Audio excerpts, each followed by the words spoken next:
All right, we've got our gun frame on this little card here. Now we're gonna put it in the printer and make it happen. 16 hours later, we'll come back so you can see we're 5 minutes in and 0% of the layers.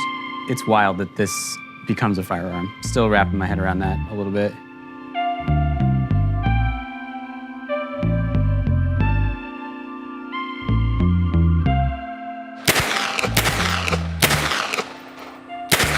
A group called Are We Cool Yet has been pushing the envelope recently with 3D printed guns.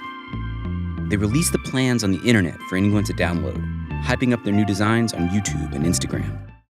Tell us about the legal challenge first to these ghost gun regulations and how you sort of interpret, if anything, what the Supreme Court has ordered today.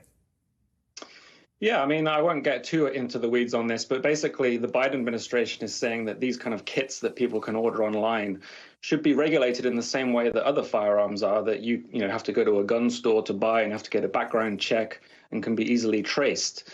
And they're saying, they have the authority to do that. What it's saying is that a federal judge's ruling in Texas cannot go into effect while the litigation continues. And there's other cases going on around the country on this same issue. And so the Supreme Court's decision is just saying, okay, let's just keep this in effect while that's still going ahead. The Supreme Court just allowed a rule. Keep that word in mind. A rule that allows the Bureau of Alcohol, Tobacco, and Firearms, the ATF, to regulate ghost guns. So what is a ghost gun? Well, I'll just let this guy tell it. First time in the last several years, people are allowed to build at home basically a downloadable, anonymous, untraceable firearm they can make at home. It does function, and it is an ultra-hazardous instrumentality that can be used to kill someone.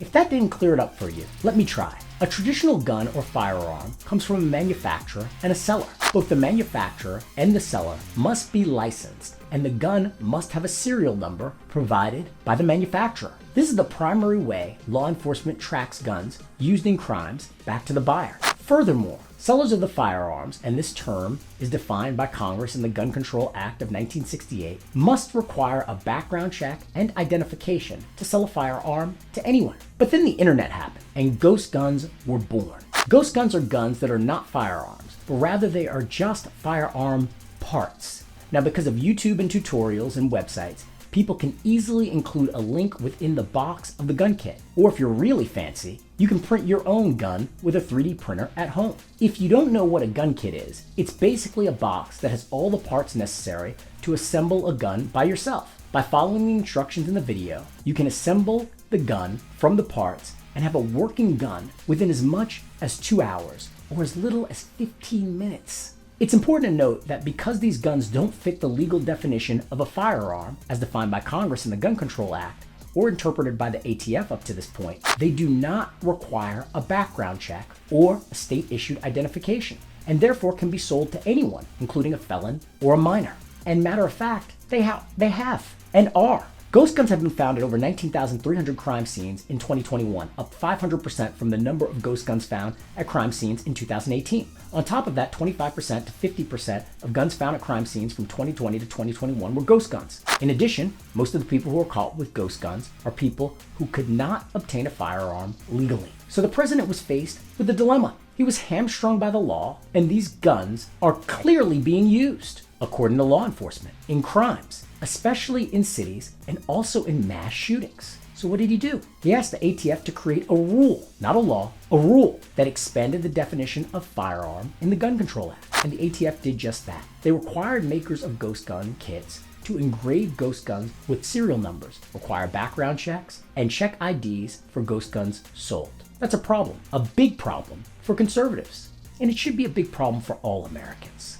Look, no one is denying that ghost guns are a problem, and conservative voters that can proclaim statements like "Back the Blue" and "Blue Lives Matter" are in a bit of a pickle. On one hand, conservatives usually want to support law enforcement. On the other hand, conservative leaders, rank and file, and elites also hate what they deem as the administrative state. But what is the administrative state? Congress writes laws, but those laws have a lot of gaps in them. After a law is passed, it is usually handed from the executive branch, the president, to the appropriate agency to administer the law. So for the Clean Air Act, it was handed to the Environmental Protection Agency, the EPA. For the defense spending bill, it's handed to the Defense Department, so on and so forth.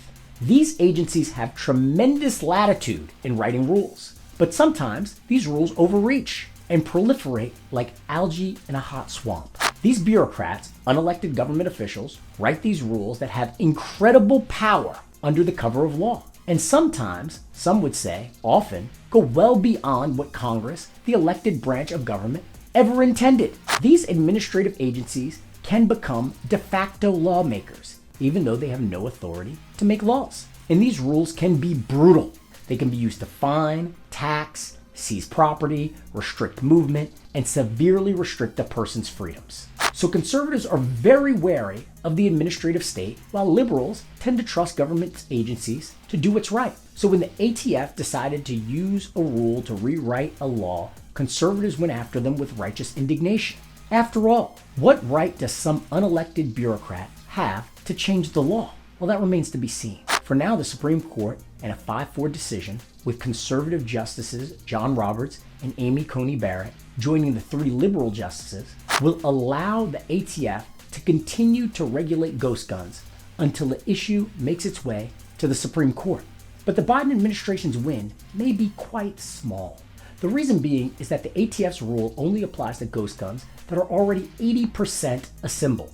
Well, business people are nimble, and the ghost gun kit manufacturers said, okay, it can't be 80% assembled. I'll make it 70%. Now the rules don't apply to me anymore. Some went even further by selling all the parts individually and just listing the ones you need to buy to create a gun, sort of like a recipe for violence. That means that now ghost guns can continue to be sold almost as though the ATF never made the rule in the first place. Liberals want the ATF to go farther, but the ATF is wary of this pursuit, noting that it is already under pressure and pushing more might risk putting the entire rule in jeopardy. This is an interesting legal space and an interesting space for Justice Amy Coney Barrett, a mother of 7. Stay tuned. It's literally a matter of life or death.